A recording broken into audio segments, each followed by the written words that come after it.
Hey there. So at this point, I hope you had a chance to take a look at that preliminary video that will help you understand a little bit better as to exactly what we mean when we say white supremacy. Okay, I think that video is helpful in and of itself.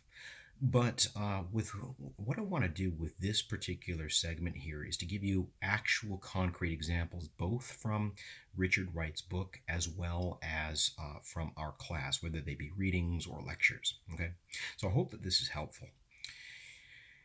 It seems to me impossible to understand the world of white supremacy, let alone how it works, without the component of consciousness. Okay? Now, I'm willing to bet that you have used or have heard used this concept of self-consciousness. If you've got like a stain in your shirt or something that maybe you're a little bit embarrassed about, I mean that's typically referred to as being self-conscious, right? There's another element to this that I think is worth pointing out, and that's how consciousness begins to dawn on us, right?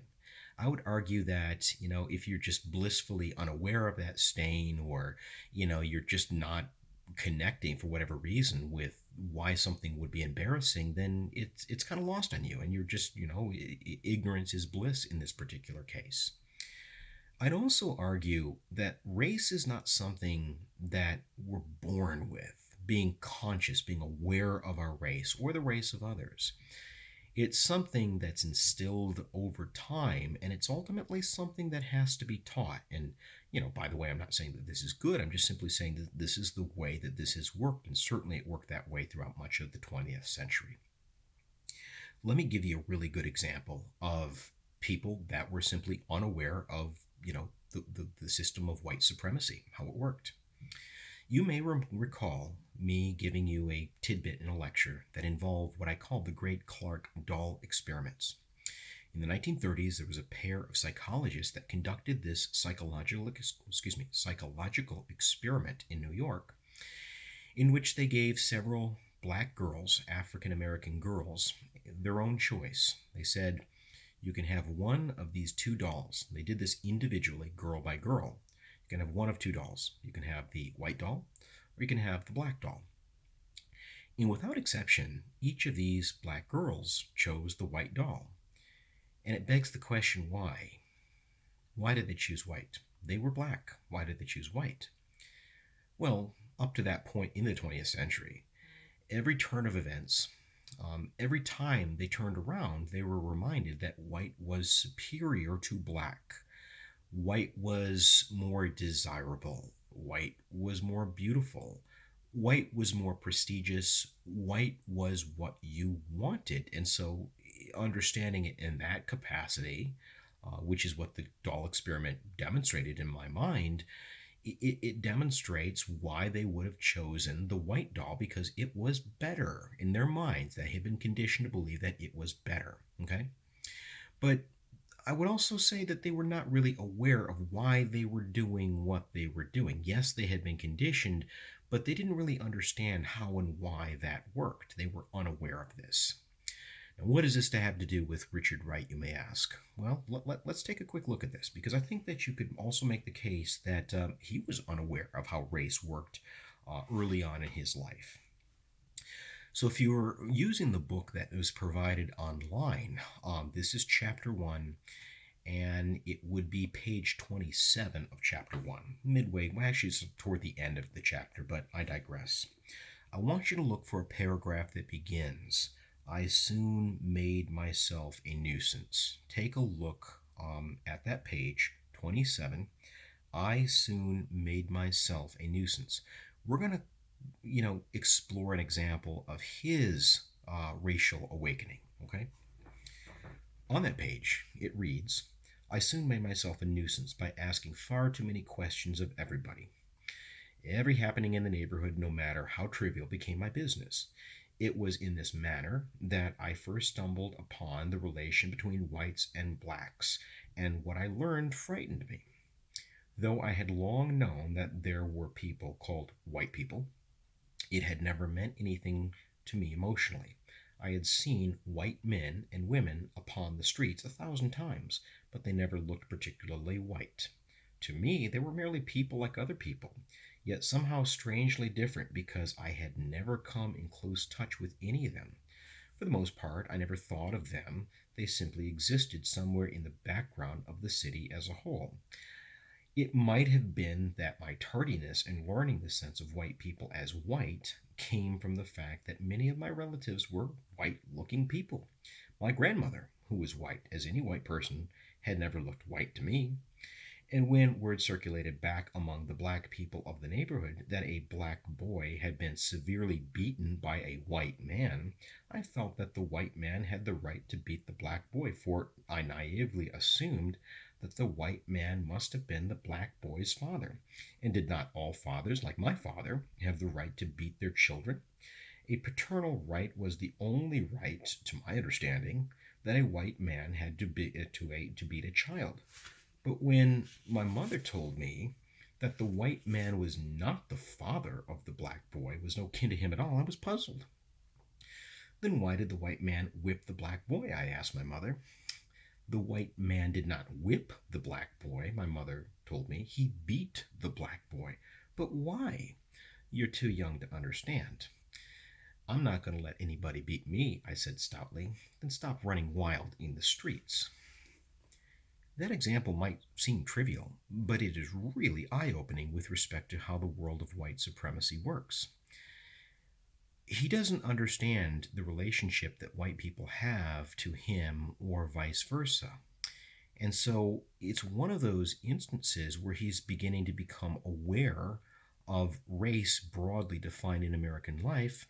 And it's also, the expectations that he needs to live by, the expectations that are coming from him. Let me make a quick connection to this example, this racial consciousness that Richard Wright is sort of connecting the dots to. In 1954, the Supreme Court is going to issue a Brown versus Board of Education decision. Many of you may remember me talking about that. You may remember reading that. And in this decision, the Chief Justice, Earl Warren, says, the reason that we're making school segregation unconstitutional and illegal is because the lessons that we learn as young children, they stay with us basically forever. And, if you're taught from a very early age that you're just not good enough to go to this school, that you're going to have to go to a different school, even if that school's on the other side of town, then that inferiority complex is unlikely ever to leave. And how are you ever supposed to pursue happiness if you've been constantly conditioned to believe yourself to be inferior? It connects to the Clark Doll experiment, and you can come to the connection here that Richard Wright is beginning to see this, that there are some people who, whose destinies, whose ceilings, potential, if you will, are going to be cut short simply because of their race.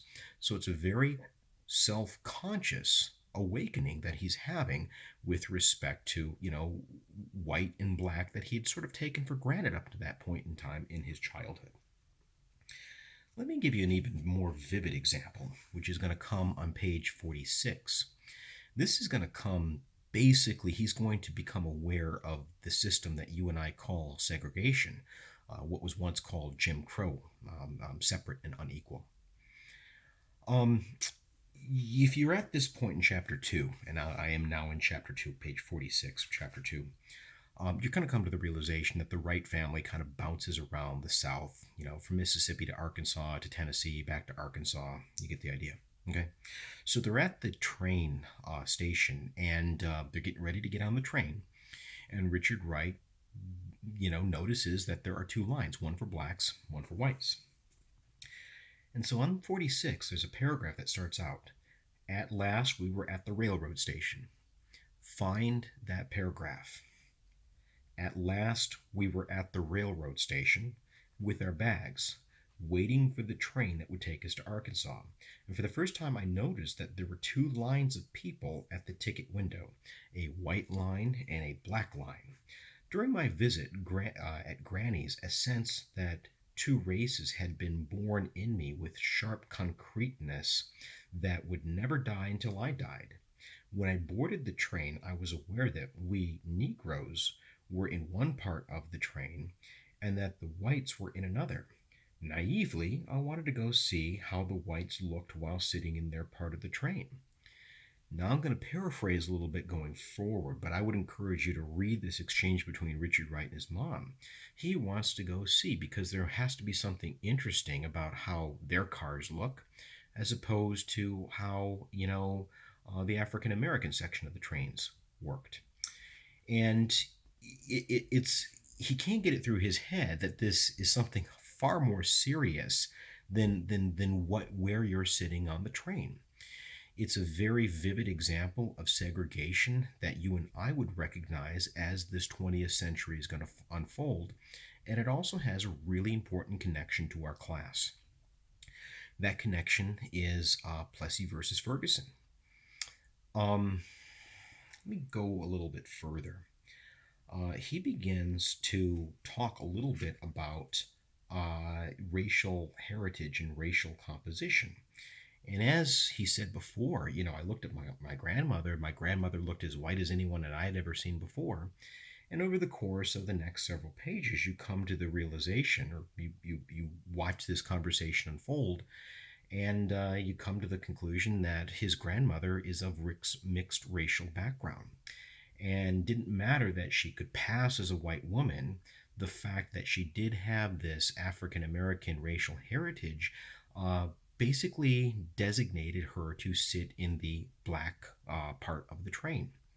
Now, getting back to that connection that I was referring to in the class, Homer Plessy is very similar to Richard Wright's grandmother, right?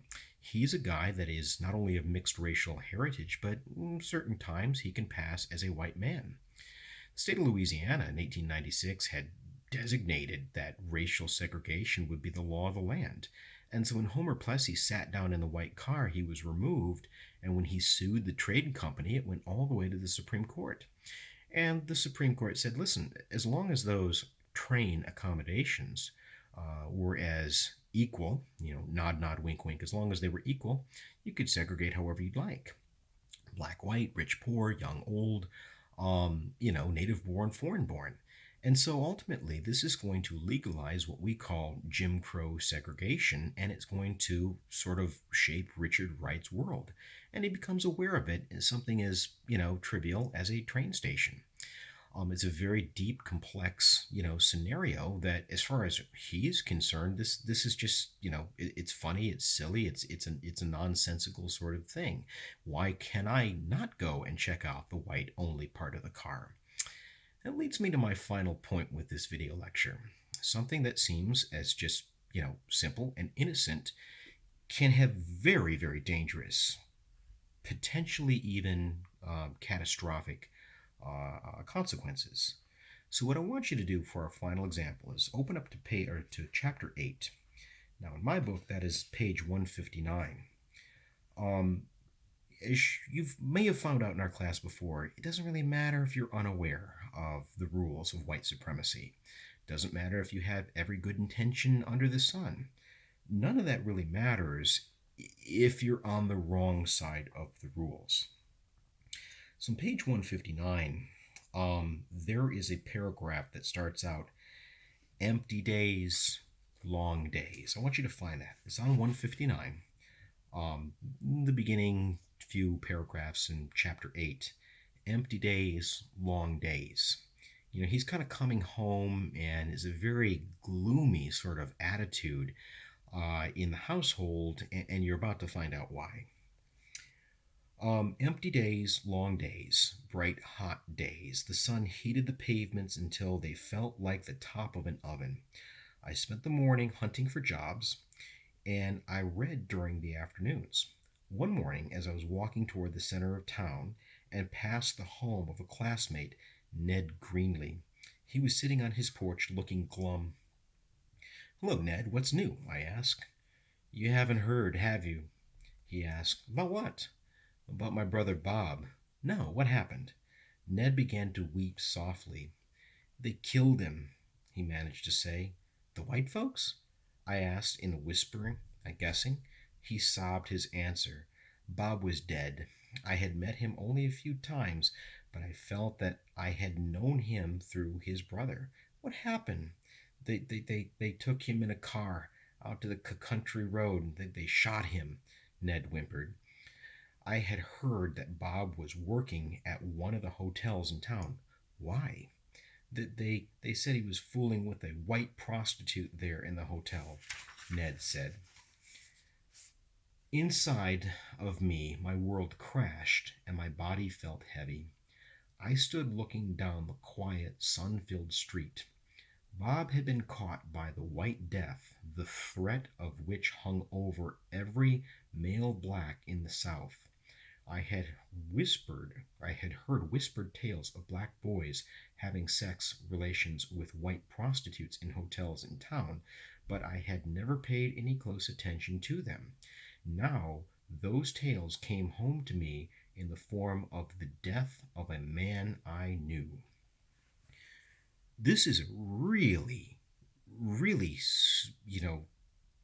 crazy revelation in the mind of Richard Wright. I would argue that it's as even large and significant as a revelation as his racial awakening was in the beginning of his life. I think one of the things that may have stood out in his mind was that this is consensual sexual relations. I think that's what makes this so, crazy in his mind. That it wasn't a situation where someone forced themselves on someone else, it was consensual. Didn't matter, because ultimately this broke the ultimate taboo in the South, really you could say, American life generally speaking, in the mid-20th century, and that'd be sexual relations between black men and white women. This was something that not only black men were not expected to do, make passes, let alone anything beyond that at white women, but if you did, even if you didn't really realize that you were, making a pass, this could have deadly, deadly consequences. So, quick example. Probably the best example that I could point to with respect to, somebody not knowing the rules is the 1955 lynching of Emmett Till. Okay? Now understand, go back and revisit this if you need to, but Emmett Till's not from Mississippi, he's from Chicago. And he makes this really smart alecky comment to a white woman working the counter in a Mississippi convenience store. And, paying close attention to time here, fast forwarding, it ultimately ends in his execution. Now, he didn't understand what he did was equivalent to rape in Mississippi, but when this white woman went home and told her husband, that's exactly what ended up happening. That's how it was interpreted. That this kid, whether he knew it or not, had broken a really important rule of the South, and he paid for it with his life. The situation with Bob in Richard Wright's Black Boy is very similar. He may or may not have had some sort of relationship with this woman who may or may not have been a prostitute, but somebody somewhere saw it, reported it, and I guess for lack of a better way of putting it, the powers that be didn't take kindly to it. And much like Emmett Till, Bob paid for it with his life. Didn't matter that it was consensual. It didn't matter that Bob was just straight up ignorant of the rules. None of that mattered. And it didn't matter for Emmett Till either. My point with this video, and the point that I hope I'm driving home, is that there's a racial consciousness that begins to unfold for people of color. And again, I'm talking predominantly for African Americans, although that you could make a very similar case for other people of color as well. There are rules, and those rules designate that you are a second or a third class citizen. And those rules are learned over the course of a lifetime by paying attention to, the world around you, whether that be your grandmother or whether that be your friend's brother. And those rules are enforced, and sometimes with really, really deadly consequences. And so one of the ways that white supremacy works is making people conscious of their race and constantly reminding them. I mean, on the most basic of levels, right?